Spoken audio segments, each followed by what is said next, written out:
Market में लग गई है आग।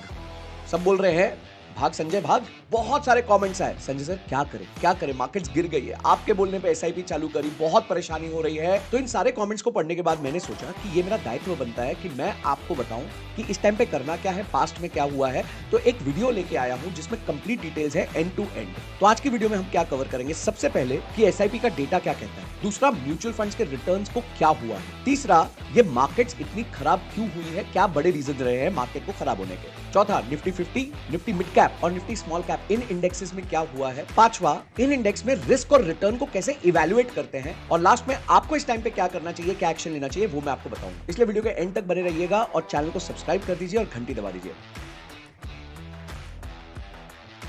तो नमस्कार दोस्तों, मैं हूं संजय कथुरिया, सीएफए, आपका बिजनेस फाइनेंस और पैसिव इनकम कोच और फाउंडर प्रॉफिट्स फर्स्ट लेके आया हूं आपके लिए एक जबरदस्त वीडियो कि अभी जो गिरी हुई मार्केट है उसमें क्या एक्शन लेना चाहिए। वैसे ये मार्केट गिरने के साथ साथ मेरी आवाज भी गिर चुकी है, बहुत परेशानी हो रही थी, इसलिए मैं पिछले ट्यूसडे को वीडियो भी नहीं डाल पाया, अपलोड नहीं कर पाया, बिकॉज मुझसे बोला ही नहीं जा रहा था। अभी बड़ी मुश्किल से बोला जा रहा है, तो मैंने सोचा आज ये वीडियो मैं बना ही देता हूं। तो इसी के साथ शुरुआत करते हैं। आइए स्क्रीन पे आपको सबसे पहले लेके चलते हैं। ये देखिए, ये है वो स्कैरी डेटा। स्कैरी डेटा क्या कह रहा है कि सिप स्टॉपेज रेशियो जो है वो अब लाइफ टाइम हाईएस्ट पे पहुंच चुका है। इसका मतलब क्या है, अगर एक महीने में 100 लोगों ने एसआईपी चालू करी है तो आज बंद करने वाले 108 हो चुके हैं।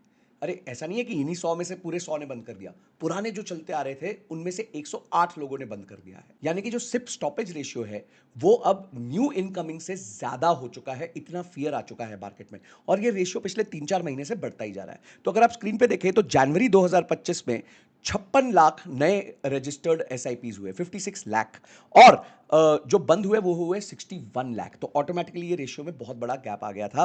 पर अगर आप एयूएम के तहत देखें या आप एसआईपी क्वांटम देखें तो वो मोटा मोटी पिछले 2 महीने में दिसंबर में भी और जनवरी में भी 26,400 करोड़ ही रहा है, करीबन 60 करोड़ कम हुआ है।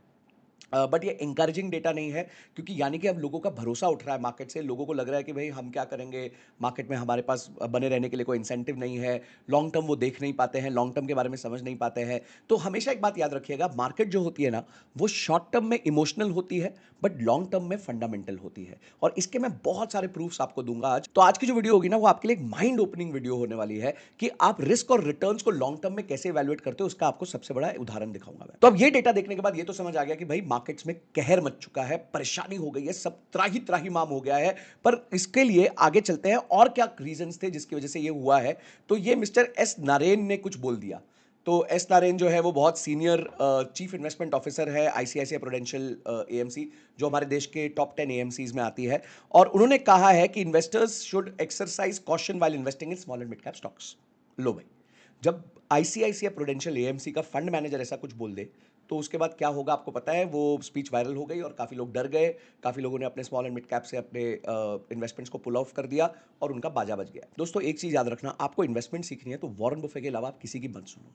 उन्होंने क्या कहा है, I will tell you a simple way to make money, shut the door when others are greedy be fearful, when others are fearful be greedy। तो इसका मतलब क्या हुआ, बहुत सिंपल, कि जब दूसरे डरे हो ना तब आपको ग्रीडी होना है, और जब दूसरे ग्रीडी हो तब आपको डरा हुआ होना है। आप भी जानते हैं सितंबर अक्टूबर के टाइम से वॉरेन बुफे अपनी जो है स्टॉक्स खाली करते जा रहे हैं। एप्पल के स्टॉक्स उन्होंने काफ़ी बेचे क्योंकि उनको दिख गया था लोग ग्रीडी हो रहे हैं, बहुत सारा ग्रीड का डेटा उनके पास आ गया था।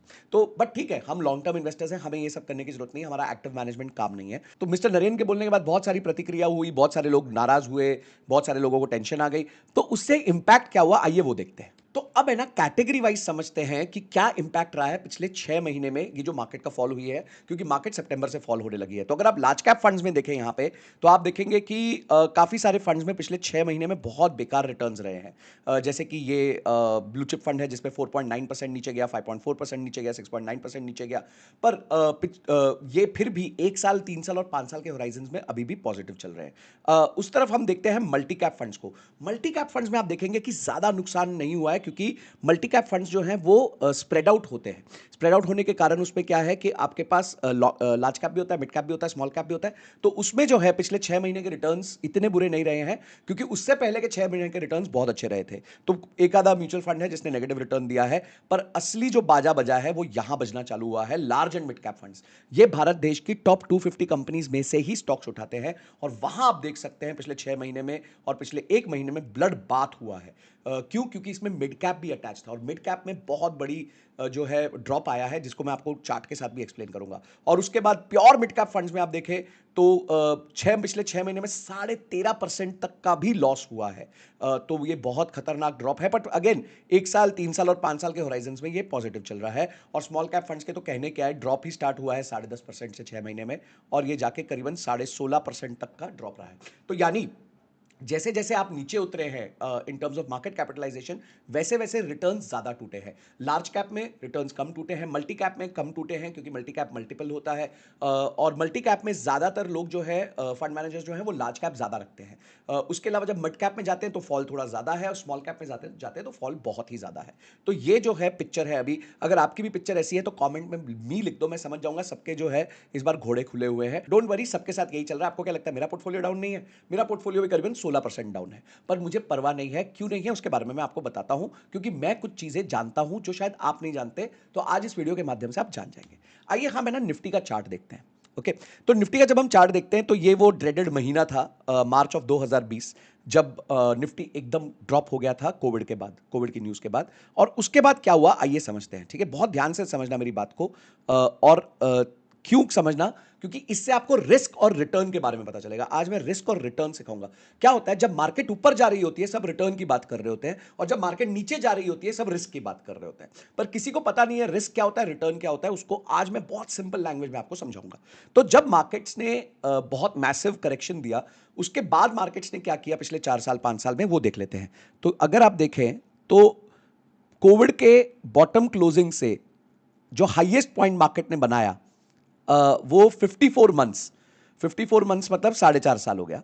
तो 4.5 साल में निफ्टी ने 206% का रिटर्न दिया है। यानी कि अगर आपने 100 रुपए डाले होते तो आज वो निफ्टी में 306 रुपए हो चुके होते। 206% का जंप दिया गया है। अब रिस्क क्या होता है? रिस्क होता है कि मार्केट गिरी कितनी। तो मार्केट ऊपर चढ़ती गई चढ़ती गई चढ़ती गई चढ़ती गई, पर अब मार्केट गिरी कितनी है वो समझते हैं। तो उसके लिए हम यहां पे जो टॉप पॉइंट था वहीं से स्टार्ट करेंगे, और पिछले 6 से 7 महीने में मार्केट ने कितना ड्रॉप दिखाया है वो दिखाया करीबन करीबन 12 साढ़े 12% के आसपास का। तो अभी जो स्थिति चल रही है वो ये है कि आपने निफ्टी में पैसा डाला था अगर 2020 में, तो वो पैसा 3 गुना हो चुका है, और 206% बढ़ने के बाद अभी सिर्फ 12% नीचे आया है। तो काय का रिस्क? किस बात का रिस्क है भाई? क्यों टेंशन ले रहे हो? 12% नीचे आया है। हमने तो मार्केट्स को 50-50% करेक्ट करते हुए देखा हुआ है। और इस टाइम पे अगर आपने इन्वेस्ट करना छोड़ दिया ना तो आप फंस जाओगे, और इस टाइम पे अगर आप एग्जिट कर गए तो आप जिंदगी भर कभी रिटर्न्स नहीं कमा पाओगे। इसका एग्जांपल मैंने अपने खुद के म्यूचुअल फंड के साथ पिछली वीडियो में दिया था, आप जाके उसको चेक कर सकते हैं। अब आते हैं कि क्या ये रिस्क मिड कैप में कितना होता है, स्मॉल कैप में कितना होता है, और उसके अगेंस्ट हम रिटर्न्स कैसे कमाते हैं। तो अब मैं देखता हूं निफ्टी मिड कैप 150 इंडेक्स, यानी कि भारत देश की 150 कंपनीज जो मिड कैप कैटेगरी में आती है। आप जानते हो लार्ज कैप क्या होती है, पहली 100 कंपनी, मिड कैप क्या होती है, अगली 150 कंपनी, और स्मॉल कैप उनके बाद जो भी कंपनीज है उनको स्मॉल कैप कहा जाता है। तो अब इनका भी सेम एनालिसिस मैं करता हूं, एकदम सेम एनालिसिस करता हूं, और यही वो कोविड का ड्रॉप। तो कोविड के ड्रॉप से लेकर मिड कैप ने कितना रिटर्न दिया है? निफ्टी जो 50 बड़ी कंपनीज है उन्होंने 206% दिया था। उसी 4.5 साल में निफ्टी मिड कैप ने 389% का रिटर्न दिया है। यानी मोटा मोटी आपका पैसा 5 गुना कर दिया। तो अगर आपने 100 रुपए डाले होते तो आज वो 489 रुपीज होते। तो अब निफ्टी में कितना हमने बनाया? 206%। हमने निफ्टी में बनाया 206%। निफ्टी में ड्रॉप कितना हुआ? 12.5%। ठीक है, तो रिटर्न क्या था? 206%। रिस्क क्या था? 12.5%। मिड कैप में रिटर्न कितना हो गया? 389%। अब आइए देखते हैं रिस्क क्या था। आपके हिसाब से क्या होगा? फटाफट कमेंट बॉक्स में बताओ, बिफोर मैं आपके सामने इसको कैलकुलेट करके दिखाता हूं। ठीक है, तो अब इसको थोड़ा सा ठीक कर देते हैं चार्ट को, ताकि विजिबल हो जाए। दोस्त, आज जो मैं क्लास दे रहा हूं ना आपको, वो रिस्क रिटर्न की क्लास है। ये एमबीए में भी लोग नहीं सिखाते ठीक से, और ये अगर आप देखना सीख गए ना, आपका डर खत्म हो जाएगा स्टॉक मार्केट का, और आप जिंदगी भर समझ जाओगे कि stock market is the best place to make money in long term. तो आइए देखते हैं कि वही मंथ के बाद अभी मिड कैप इंडेक्स कितना गिर चुका है। तो अगर मैं इस पॉइंट से पकड़ूं जो सबसे हाईएस्ट पॉइंट था, और इस पॉइंट तक लेके चला जाऊं जो सबसे लोएस्ट था अभी तक का, तो ये करीबन ये पॉइंट है जो सबसे लोएस्ट था। अब आप समझिए कि आपको रिटर्न मिला है 389% का, और आपका ड्रॉप हुआ है 19% का। और ये तो सबसे बॉटम वाला पॉइंट था। अगर मैं आज वाला पॉइंट पकड़ूं जो आज चल रहा है, तो वो देखे कितना था। तो वो अगर आप देखेंगे तो वो मुश्किल से 16-17% के आसपास का निकलेगा। अभी निकालते हैं 16%। तो अब आप वापस समझ जाइए कि मिड कैप में आपने 389% की रैली खाई और 16% का ड्रॉप लिया। निफ्टी 50 में, लार्ज कैप में आपने 209% की रैली खाई और करीबन 12% गया। ये रिस्क होता है। अब वो 12 की जगह मिड कैप में 18% गिरा है, पर आपको रिटर्न्स 3 गुना ज्यादा मिले हैं। आपको रिटर्न्स करीबन करीबन 3 गुना ज्यादा मिले। तो निफ्टी 50 में आपके 100 रुपए बने थे 300 रुपए, यहां आपके 100 रुपए बने हैं 489 रुपीज। तो निफ्टी 50 का रिटर्न देखिए, उससे कहीं ज्यादा रिटर्न, ऑलमोस्ट दुगना रिटर्न जो है वो मिड कैप में था। पर जो फॉल हुआ तो दुगना फॉल नहीं हुआ, वहां पे 12.5% के आसपास का फॉल है और यहां पे 16.5% के आसपास का फॉल है। दोस्तों, ये होता है जब आप रिस्क को समझ लेते हो। जब आप रिस्क को समझते हो तो आपको सब समझ आ जाता है, आपकी लाइफ एकदम क्लियर हो जाती है। अब आते हैं छोटे वालों पे, स्मॉल कैप पे, और वहां मैजिक देखना। आपका कॉन्फिडेंस बन जाएगा कि अगर आप 15 से 20 साल के लिए इन्वेस्ट करना चाहते हो या 10 साल से भी ऊपर इन्वेस्ट करना चाहते हो तो स्मॉल कैप आपको वेल्थ बना के देगा। ये गारंटी एक है। कैसे है आइए देखते हैं। तो आप यहां देख सकते हैं, हमने स्टार्ट किया फिर से वही कोविड के बॉटम से और ये 54 मंथ्स के टॉप पे हम आ गए। 473% का रिटर्न, यानी मिड कैप से भी ज्यादा रिटर्न आपको दिया है स्मॉल कैप 250 ने। ये स्मॉल कैप 250 यानी कि पहली 250 स्मॉल कैप कंपनीज। और अब देखते हैं ये गिरा कितना है, उसको हम रिस्क कहते हैं। तो आइए, रिस्क कितना है इसमें। तो यहां से लेके अगर हम यहां तक इसको गिरते हुए देखें तो इसका रिस्क था 22%। अब आप समझ गए, निफ्टी बड़ा कितना 208%, गिरा कितना 12.5%। मिड कैप बड़ा कितना 389%, गिरा कितना 16.5%। ये बड़ा कितना करीबन 490% और गिरा कितना 21%। अब ये होता है रिस्क और रिटर्न। और इसीलिए मैं लोगों को एक बात कहता हूं कि कभी भी जो है सारा पैसा उठा के स्मॉल कैप में मत डाल दीजिए। तो संजय सर, अब हमारे को ये तो समझ आ गया कि रिस्क क्या होता है, रिटर्न क्या होता है, समझ आ गया। तो नीचे लिख दो कि आई हैव अंडरस्टूड। अब करना क्या चाहिए ऐसी विपरीत परिस्थिति में, ऐसी डिफिकल्ट सिचुएशन में हमें करना क्या चाहिए, एक्शन क्या लेना चाहिए। बहुत सिंपल है। अगर आपका इन्वेस्टमेंट होराइजन 7 to 10 ईयर्स से ज्यादा का है तो कुछ मत कीजिए, अपनी एसआईपीस को चलने दीजिए। आपको क्या लगता है मेरा लॉस नहीं हुआ? जैसे मैंने बताया, मेरा भी एक 16% के आसपास का पोर्टफोलियो लॉस हुआ है। पर क्या होता है जब आप लंबे समय निवेश करते हो तो आपको फिर भी नुकसान नहीं होता है। मेरे कुछ यूनिट्स जो मैंने 8-9 साल पहले लिए थे, उनकी एवरेज है 77 रुपीज। वो चला गया था 225 तक, अभी आ गया है 195 तक, पर फिर भी मेरी खरीदी भाव से बहुत दूर है। क्यों? क्योंकि मैं 8-9 साल से निवेश कर रहा हूं। तो अगर आप भी एक 7-8-9 साल मिनिमम का होराइजन लेके चलते हैं तो आप एसआईपीज में पैसा जनरली नहीं हार सकते हैं। पर अगर आप ये समझेंगे कि 1 से 2 साल का होराइजन लेके चलेंगे तो प्लीज कृपया करके इस मार्केट्स में मत आइए। डेट बेस्ड म्यूचुअल फंड्स में इन्वेस्ट कीजिए, लिक्विड में इन्वेस्ट कीजिए, वहां इन्वेस्ट करिए ताकि आपको शॉक ना लगे। दूसरी चीज आप याद रखिएगा, जो चीज ज्यादा ऊपर जाती है उसमें ज्यादा करेक्शन होने का चांस होता है, जो मैंने आपके सामने प्रूव कर दिया है। तो इसीलिए एक बास्केट बनाइए। लोग म्यूचुअल फंड पता कैसे खरीदते हैं? वो कोई ना कोई ऐप पे जाएंगे, उस पर टॉप परफॉर्मिंग फंड देखेंगे। पिछले 4 साल में सारे टॉप परफॉर्मिंग फंड्स या तो मिड कैप थे या स्मॉल कैप थे। सबने अपना सारा बास्केट स्मॉल कैप और मिड कैप से भर दिया और आज रो रहे हैं कि सर हमारा पैसा खत्म हो गया, हमारे लिए तो बहुत बड़ी प्रॉब्लम हो गई, मेरा पोर्टफोलियो 20-20% डाउन है। अरे आपने क्यों सिर्फ स्मॉल कैप और मिड कैप खरीदा था? आपने लार्ज कैप क्यों नहीं खरीदा? आपने हाइब्रिड क्यों नहीं खरीदा? आपने मल्टी क्यों नहीं खरीदा? आपने फ्लेक्सी क्यों नहीं खरीदा? यानी कि आपको पता ही नहीं था आप क्या खरीद रहे हो। और यही पीटर लिंच का स्टेटमेंट आता है, you should know what you own and you should know why you own. सबसे पहला स्टेप क्या? आपने गोल्स लिखे। गोल्स को एक अमाउंट दे। फॉर एग्जांपल आपको 5 साल में गाड़ी चाहिए तो 5 साल में गाड़ी का एक गोल लगा दीजिए, ठीक है। उसके बाद हो सकता है आपको 10 साल बाद घर चाहिए तो उसके लिए एक अमाउंट लगा दीजिए। 20 साल बाद फाइनेंशियली इंडिपेंडेंट होना है, उसके लिए एक अमाउंट लगा दीजिए। जब तक आप गोल्स नहीं बनाएंगे ना, आप एसेट एलोकेशन गलत करेंगे। मुझे एक मैसेज आया अभी रिसेंटली जिसमें उन्होंने कहा कि सर मुझे ना 15 दिन बाद फीस भरनी है, मेरे पास 15 लाख रुपए अकाउंट में पड़े हुए हैं, कुछ ऐसा बता दो कि वो 15 लाख से मैं 20 लाख कर दूं और फिर मैं फीस भी भर दूंगा। मैंने उसको इतना स्ट्रांग मैसेज लिख के भेजा है, इतना स्ट्रांग मैसेज लिख के भेजा है कि शायद अब वो उसके बाद मेरे को मैसेज नहीं करेगा कि भाई तुम सटोरिये हो क्या, भाई तुम्हारी फीस है ये। और 15 दिन में अगर मैं जानता होता 15 से 20 लाख कैसे करना है तो फिर मैं यहां इतना म्यूचुअल फंड में क्यों इन्वेस्ट करता, मैं सिर्फ उसी चीज में इन्वेस्ट कर रहा होता।